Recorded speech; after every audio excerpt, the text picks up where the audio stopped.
I have with me today Colonel Douglas McGregor. We're going to be going over the Russia-Ukraine war, what's going on here in the United States, can any of it be fixed, and what the outlook for the future is. Colonel McGregor, thank you so much for coming on today's show. Sure. So, more than 50% of the US population is against sending more aid to Ukraine. That polling percentage goes even higher if you don't include tracking or auditing the money or weapons being sent to Ukraine. Does Washington, D.C. regularly ignore the will of the American people in Oh, place absolutely. of the will of the top people in Washington, D.C.? Absolutely. I would argue that, in most cases, no one in Washington pays attention unless they somehow or another are at risk. I mean, you'll recall when Obama was president, he was prepared to launch a really major air campaign into Syria. And when people got word of this through various mainstream media outlets, the phones rang off the hook. Members of Congress were deluged effectively with letters and statements and pleas for, we don't want to be in another war. We don't like where we are now. We want to get out. Forget it. And so he came to the podium planning to do this, and then suddenly said, nope, I'm not going to do this, and walked away. So the American people can have an impact. The problem is, I'm surprised as many as you cited are opposed to sending more aid because they've been treated to nothing but lies in the press. I mean, literally lies that are spun out as narratives by the intelligence agencies, primarily the CIA and MI6 in London. And everyone has essentially sung from the same sheet music all over Western Europe and the United States and in the English-speaking world. Yeah. The propaganda is out of control. I want to talk about that a little bit more, but do you think that there's any real damage that will be done to Ukraine by not passing more aid this last round in Congress? Because I'm reading this morning that President Biden had to jump on an emergency phone call with Germany, the United Kingdom, Japan, Italy, Poland, to assure the leaders of those nations that the United States is still in this war, they're still supporting Ukraine, and that, yes, more American tax dollars will make their way to Ukraine, so don't give up on this war. Well, I'm not really surprised, and I think it's important for your listeners to understand that none of this would be happening were it not for Washington. In other words, if Washington did not want this conflict to erupt, it would never have erupted. All they had to do was listen to what the Russians were telling us, which is, we won't accept Ukrainian membership in NATO. End of discussion. It's off the table. And that if you press this, we will defend ourselves. And of course, for 8 years, we built this Ukrainian army into a fairly formidable instrument with the goal of attacking Russia, the two so-called breakaway provinces in the east, and then ultimately to regain control of the Crimea. So I think they finally said, no one's listening to us. You'll recall that several proposals were tabled before all of this began on the 22nd of February, and nothing happened. So that needs to be understood. If Washington said tomorrow morning, ladies and gentlemen of NATO, we've had it. We're not going to underwrite this any longer. We're stopping our aid, then they would too. There's no question about that. And that would make it impossible for the Zelensky regime to continue its operations. And of course, that would send an unambiguous signal to the Russians that, number one, we're not going to intervene militarily in this, and we're not going to support this regime anymore, which means that the regime will have to negotiate. And the Russians have not really altered their conditions for the end of this business. What they've always said is, first of all, Ukraine, now whatever remains of it, must be neutral. And there's no ifs, ands, or buts about that. Now, they also want a representative inside the Ukrainian government, someone who sits on the Ukrainian equivalent of the National Security Council, who is there essentially to watch out for Russian national security interests, to make sure that under no circumstances will Ukraine become again what it is now, which is a deadly threat to Russia. And then finally, they're going to demand territorial concessions. I think they still want Kharkov. I assume Odessa. Whether or not there's a willingness to talk about that is unclear to me. But certainly all of the territory that they currently hold in Kharkov will have to return to Russian hands. And note, I say return because those areas have always been Russian, full of Russians, filled with Russian speakers, never permanently part of Ukraine or this entity, this regional state we call Ukraine. Absolutely not. So that's where we are. And I think Biden and his friends were shocked that there was that much opposition to sending more aid. I mean, thus far, what has Congress done on any number of issues? Border, immigration, the war in Ukraine, Social Security, Medicare, Medicaid, 2,000 income transfer programs we call welfare. What have they always done? Nothing. Nothing. And that's why we called a uniparty. It was interesting to listen earlier today to some Republicans talk about the border and act as though they were so upset and concerned about it. Well, where were they 2 years ago, 3 years ago, 10 years ago? Yeah, it's a lot of nonsense. I think the American people will come around to figuring all of this out, but I think it's going to take some more pain, which I think is coming. You know, we're on the pain train when it comes to the financial system and the economy. No question. It's only a question of when does the engine seize up and everybody then says, oh, we got to get off. Yeah, well, I think with all of the illegal immigrants going into Chicago and New York City specifically, it seems like a lot of Democrat voters have had their eyes open for the first time, where maybe Republicans down in Arizona and Texas and California have been complaining until it's gotten further north and threatened their welfare systems and their neighborhoods and their tax dollars. It hasn't really become real. Going back to something you said, you said that Biden could end this, but he very clearly said in his United Nations address that Vladimir Putin alone has the power to end this war tomorrow. But that's not true. So why would he say things like that? Is he hoping the American people aren't listening or that we're stupid? Well, he's trying to maintain the fiction that Russia is something that it is not. He keeps sort of depicting President Putin and his government as some sort of authoritarian, anti-Western, anti-democratic regime. That's not really true. This Russia has nothing in common with the Soviet Union. It has a little bit in common with Tsarist Russia. They have a stronger central authority because historically, the largest country in the world, Russia, has needed that strong central authority to survive.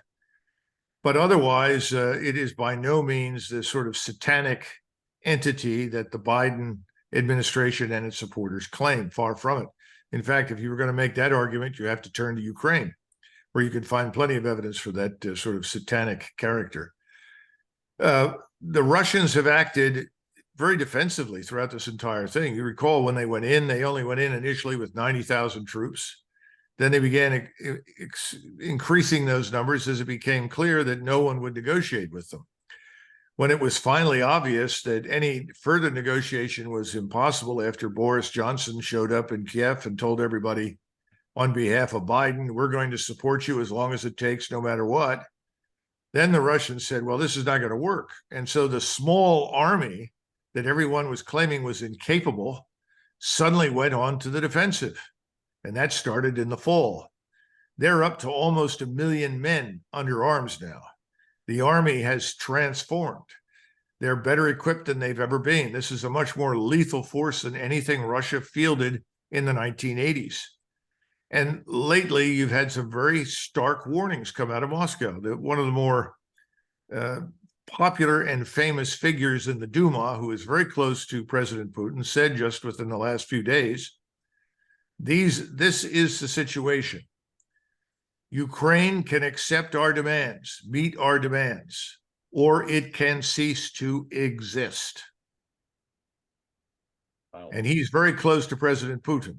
Yeah. I think that's the mood. I think people have had it with it because their great nightmare is you sit down with the West, You negotiate another settlement. You ask for neutrality. They promise you neutrality.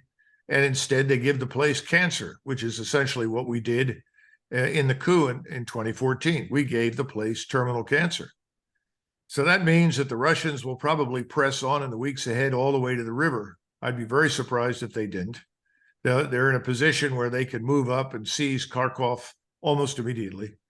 And the Ukrainians have evacuated large numbers of people from Kharkov with that expectation in mind.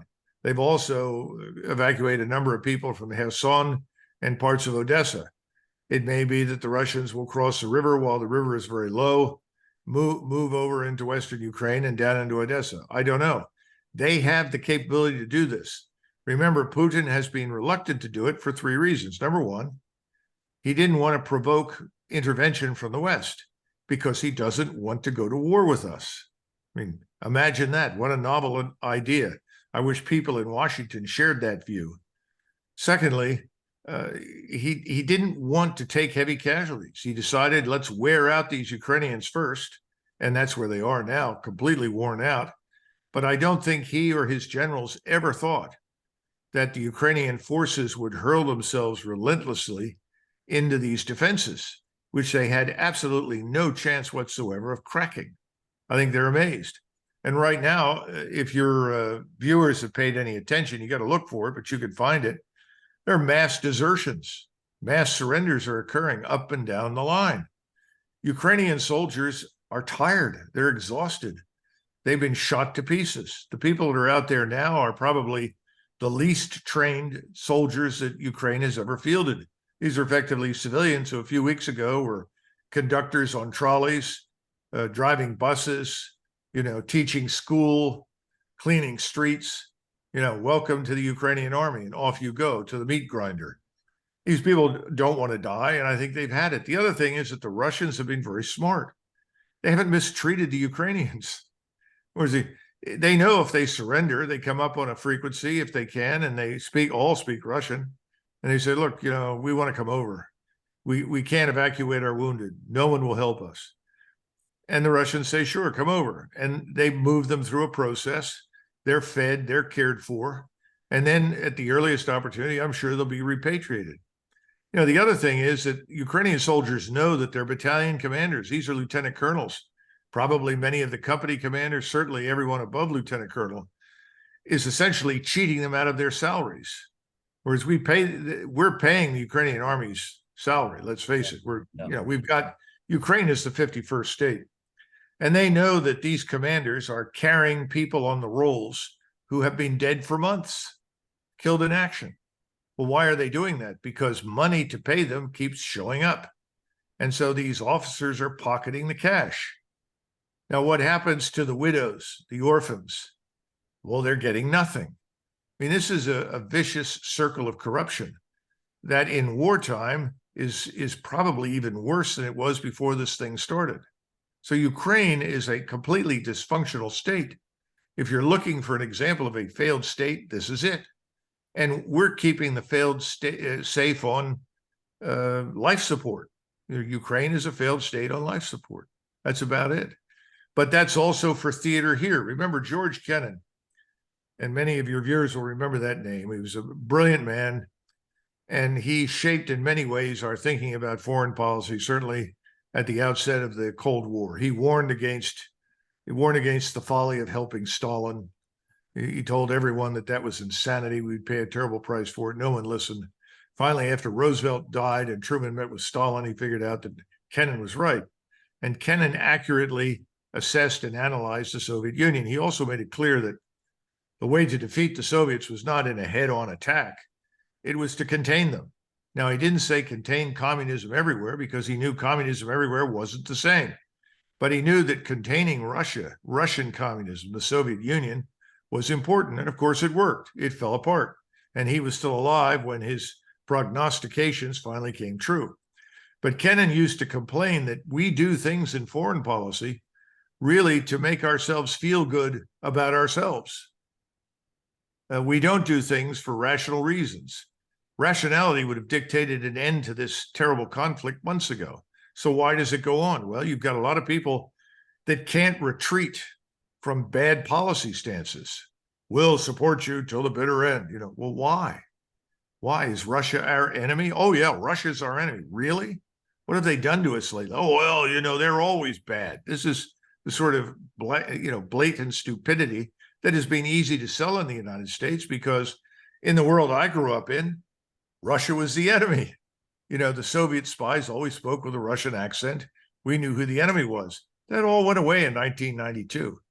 Russia is a great power. Russia has much more in common with Tsarist Russia than it did with the Soviet Union, and Tsarist Russia was not an evil place. So this is all nonsense that needs to go away. Unfortunately, it's deeply rooted, and the politicians won't abandon it, because if they abandon it, they might be held accountable. Now, I think the accountability issue is probably more likely to occur in Europe before it happens here. We've already begun to see that. We had these elections in Slovakia. We now have a prime minister in Slovakia who is dead set against this Ukraine war, wants to end it. He is the tip of a very large iceberg. And I think in Germany, France, and many other countries, we're going to see turnovers in government. Now, I'm not saying that one turnover and everything comes up roses, but I think we're in for a long, bumpy ride in Europe. And I think we're going to start one here as well, because all the proverbial chickens are coming home to roost. Yeah. All the things we've ignored, all the mistakes we've made, everything, it seems to be coming together in a kind of perfect storm. Yeah. No, I agree with you. Poland's having a change of heart. Slovakia has this new person in charge. Germany and France, they're unhappy. America's unhappy. We could have another Trump time. We could have an RFK. Lots could change. I don't know if you saw this or not. It was it took thinking about it for a minute to sink in, but on the one hand, you and I see that Russia's growing, that they're building this army, they're pumping out ammunition and weapons 24 hours a day. But then over in Ukraine, they're saying, listen, with only 5% of your defense budget, we've done more with your money than the US military could do. That's how good we are. We've taken out half of the Russian army with 5% of your budget. I mean, isn't that insulting and a lie at the same time? Oh yeah, absolutely. It's completely ludicrous. You depend upon who you talk to, and this is tough because obviously people are not revealing the truth in the West about much of anything. But I talked about 400,000 dead. Now my sources and my colleagues are telling me, Doug, it's up to 450,000 or more. The situation is that grim. They tell me now about 60 to 70,000 amputees. How many hundreds of thousands of casualties beyond that exist? We don't know. But when you see an army that begins to melt away, which is what's happening right now in eastern Ukraine, it's pretty obvious that this war is lost. There's no question about it. The war is lost. Any reasonable man would come to this conclusion and say, we have to sue for peace. If we don't sue for peace, we'll go under. But you remember this regime and its sponsors in the West, what I call the Western rich oligarchs, that really control things behind the scenes in Washington and London and elsewhere. They want this to go on, and it doesn't matter to them what really happens to the Ukrainian nation. It's very obvious to me that Zelensky doesn't, because if he did, he would have stopped this a long time ago. You're killing the seed corn of future generations in Ukraine. And now they want us to round up Ukrainian men who have fled to the West and send them back so that they too can take their place among the dead. No, this is insanity. And Americans would never do this. They would have intervened and said, this is wrong. We've got to stop. We're not that bad. We do have some humanity left in us, but it's not in Washington. Yeah. The head of NATO said that they will continue to support Ukraine and that Ukraine's future is definitely in NATO. Is there any truth to this, or is this a giant dangling carrot to keep Ukraine fighting? First of all, I don't think the Ukrainians are interested in dying anymore. I think it's going to be tougher and tougher to keep them in the fight, so to say. They already have a very powerful force with the SBU, the Ukrainian Secret Police. and they do execute people, and they do imprison people and torture people, and they are going to do everything in their power to keep these Ukrainians in line. They keep the squads of Ukrainians small. They don't allow groups of more than 3 or 4 Ukrainian men to get together. If you have a platoon and a company all at once marching into the front line, there's always the danger of a rebellion. They don't want a rebellion. So they feed in new troops in small numbers. So is this going to keep them into the war? And that's why we say it. No, I think we say it, and we will continue to say it because people just don't want to be exposed. They've been pushing very bad policy with terrible consequences for us, for Europe, for Ukraine. And it's failing. And what do you do when you have no choice and everything is failing? If the truth is ugly, a lie is beautiful.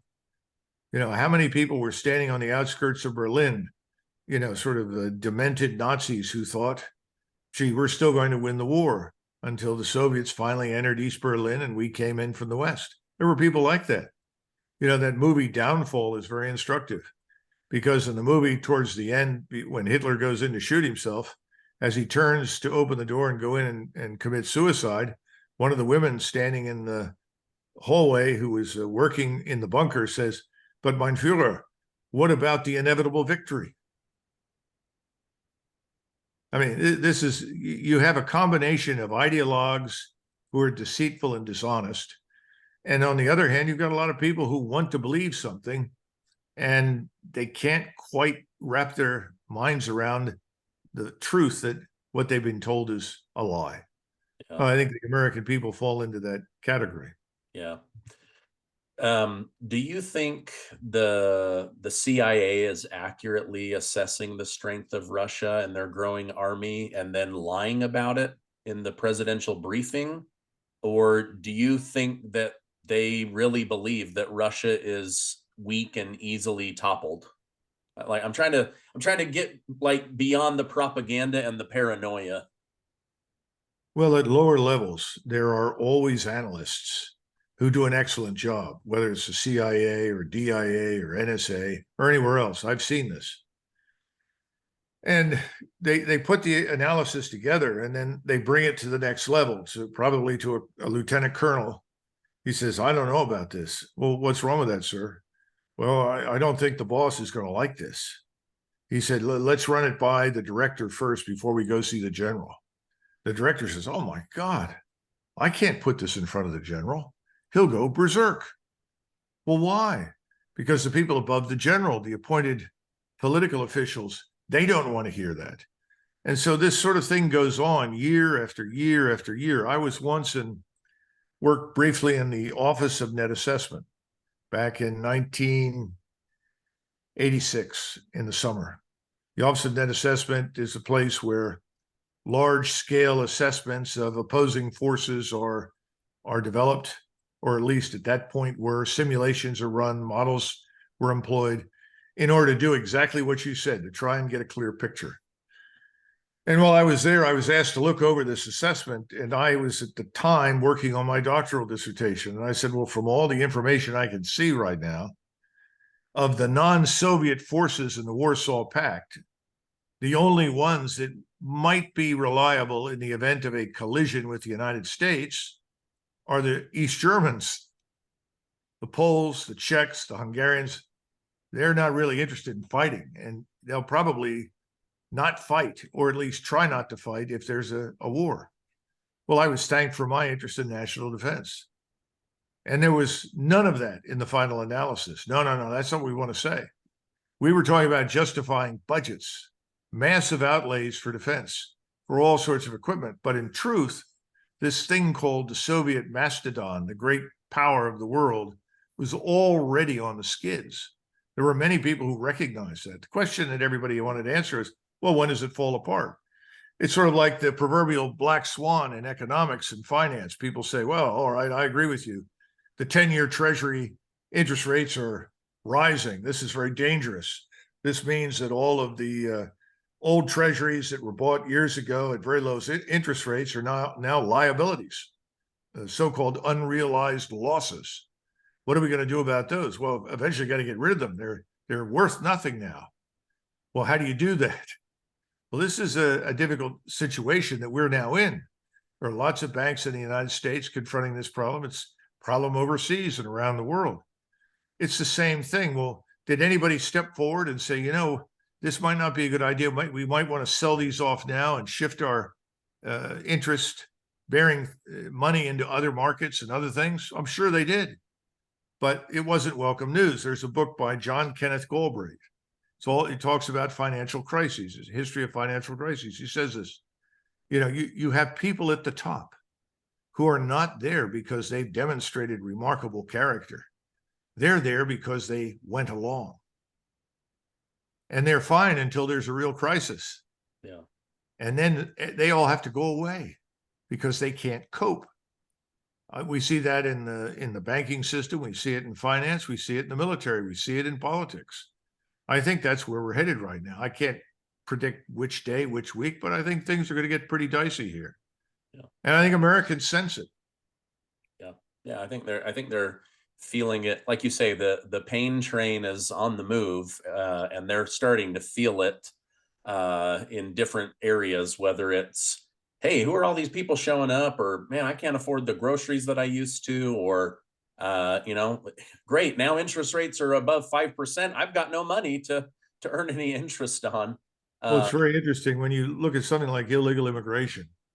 People are now becoming, finally, after all these years, much more sensitive to it than I can remember for 2 decades.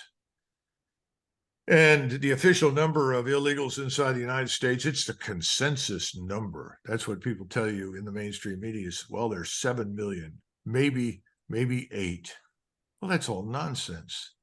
All you have to do is cloister yourself privately with people in Homeland Security, talk to people down the Border Patrol, talk to people in Washington who are involved on the periphery of these things. They'll tell you, well, there are probably 28 million in here. But do we really know? It may be more. The truth is, we don't know. But you throw out a number like that, and everybody's, oh, well, that's outrageous. That can't possibly be. Well, I've got news for you.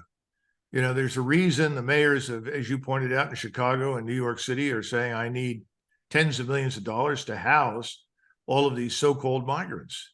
Americans are also saying, well, while you're trying to do that, where are you going to put them to work? Who's going to employ these people?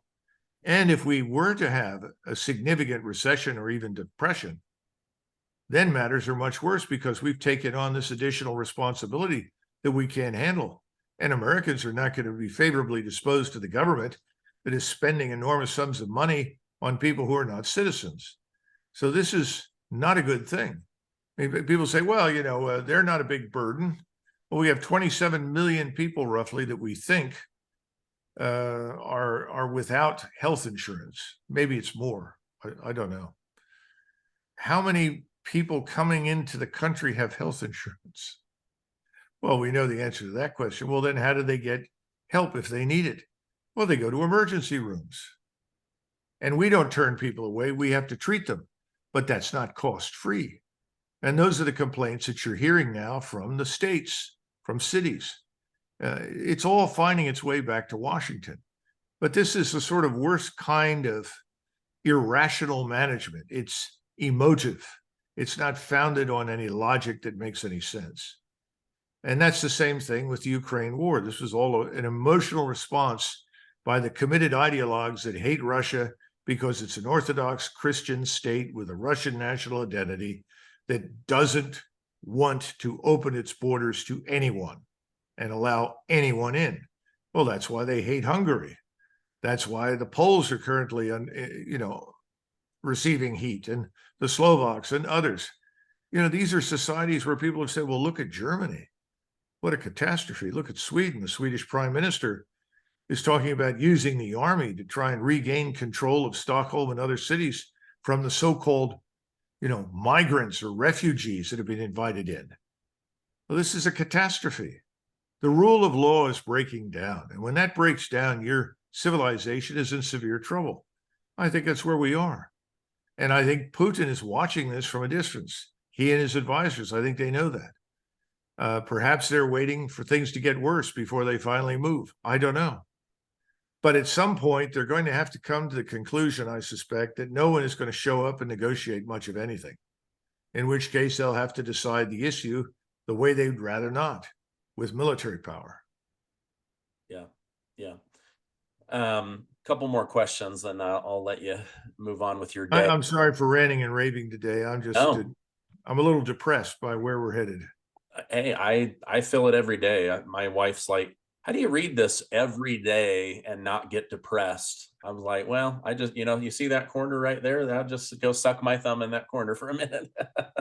But okay, coming back home to the United States. I know the military tries to stay apolitical because at any given time they could have a commander in chief that's a Democrat or a Republican. Do you think General Milley's swipe at Trump, calling him a wannabe dictator, do you think that was political or personal?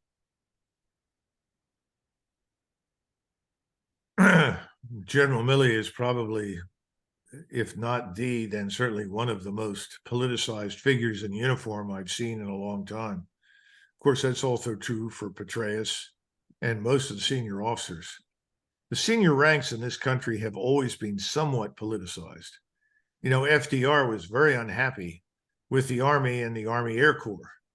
And one of the reasons he's very unhappy dealing with it was that he knew all the generals were Republicans.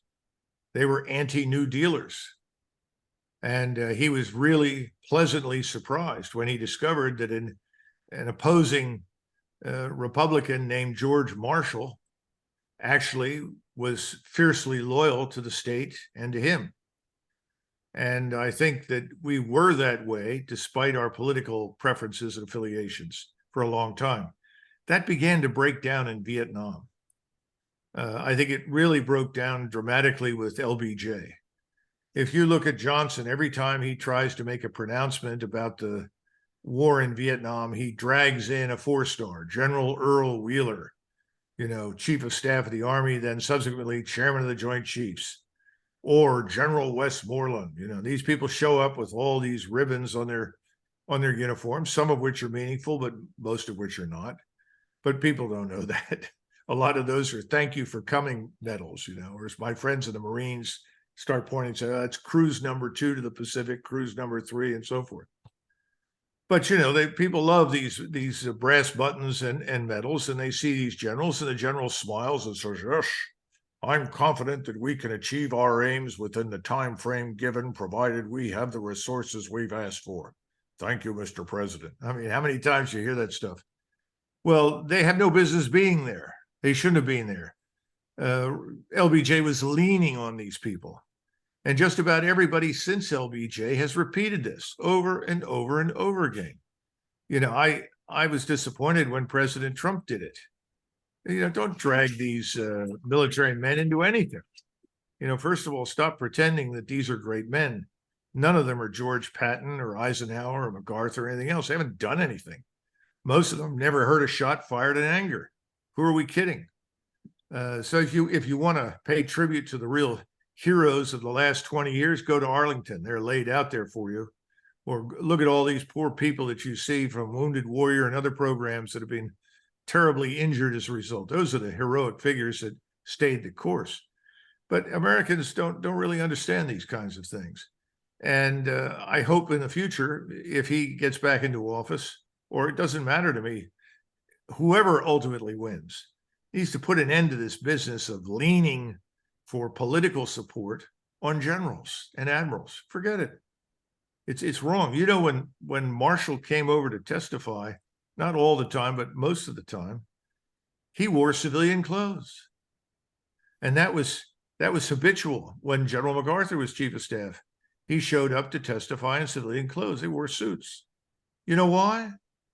Because there was a feeling that if they came over in uniform with all their accoutrements and belts and everything else, that this would be intimidating to members, many of whom had never served.